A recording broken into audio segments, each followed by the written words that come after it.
This checkup is a review of the stuff we did on parabolas and quadratics, which is really important because it is on the chapter test. So make sure you take a second and look at these.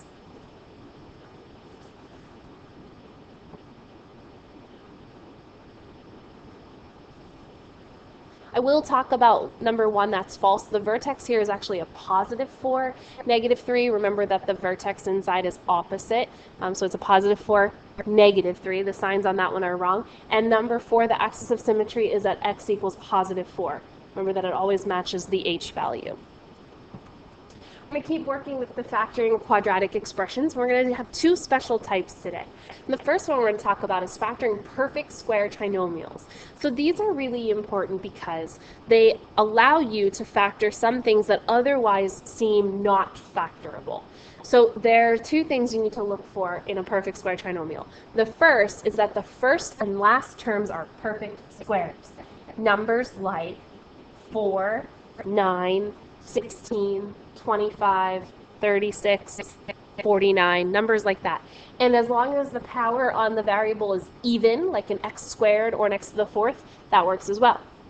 The middle term is twice the product of one factor from the first term and one factor from the last term. And that is really confusing. So I'll show you some examples. There are 3 of them on the screen for you right now. So here's what you need to look for. The first is a perfect square and the last is a perfect square. And they are. In fact, the x squared comes from x and the 64 comes from 8. X squared is x squared, 8 squared is 64. If I multiply 8 and x together, I get 8x. Doubled needs to be the middle.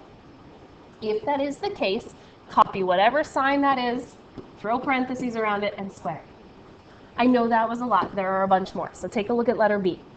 4x squared is a perfect square. You get it by squaring a 2x. 9 is a perfect square. You get it by squaring 3. If I multiply 2x and 3 together, that's 6x. And I double it, 12x, I know it's a perfect square. All you need to do is copy the sign in front of 12x, that's a plus, throw parentheses around it, and square it. So the last one up there. Y squared is the square of y. 121 is the square of 11. If you multiply those together, 11y, this is a typo, and double it, you get 22. So all you need to do is copy that sign, throw parentheses around it, and square. Take a second and see if you can figure out the numbers that should go in the perfect square trinomials. Remember, the number in the middle is what you get if you find those squares and then double it.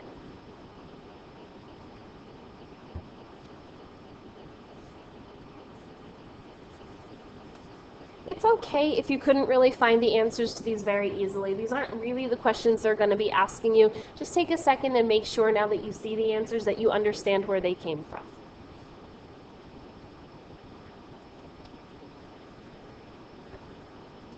So, taking a look at the first example, x squared plus 8x plus 16. So the x squared comes from an x, and the 16 comes from a 4. If I multiply them, 4x, and double, I get 8. So copy the sign in front of 8, make it a quantity square.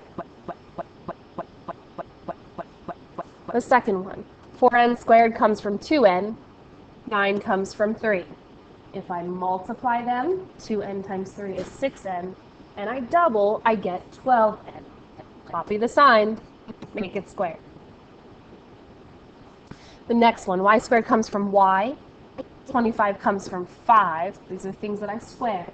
If I multiply them together, 5y, and double, I get negative 10y. Copy the sign, and square. And the last one, 9x squared comes from 3x. 16 comes from 4. Multiply them together, that's 12x, and double, 24x. Copy the sign, and square. Pause the video to do the U trials.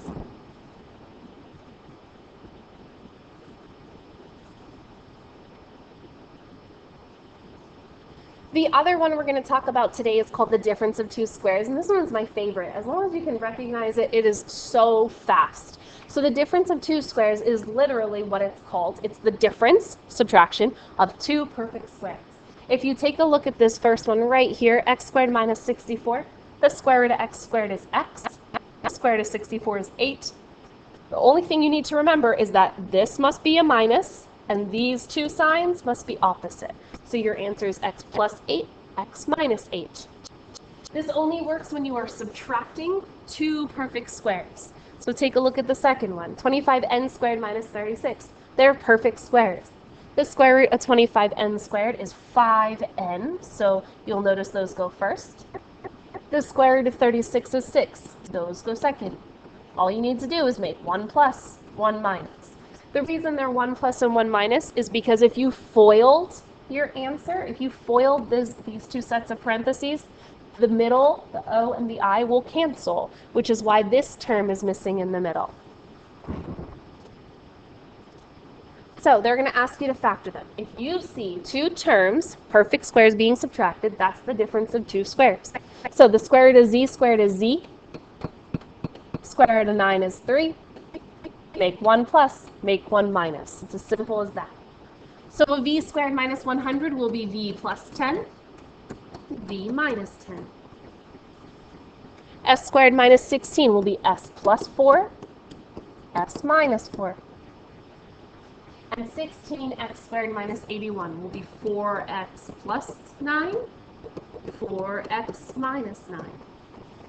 If you have a hard time recognizing these, it probably is in your best interest to make a list of perfect squares, writing things like 2 squared is 4, and 3 squared is 9, and 4 squared is 16. So that way you can look at those numbers that are perfect squares and recognize them. It might be easier for you to do that. Pause the video to try the You Try It.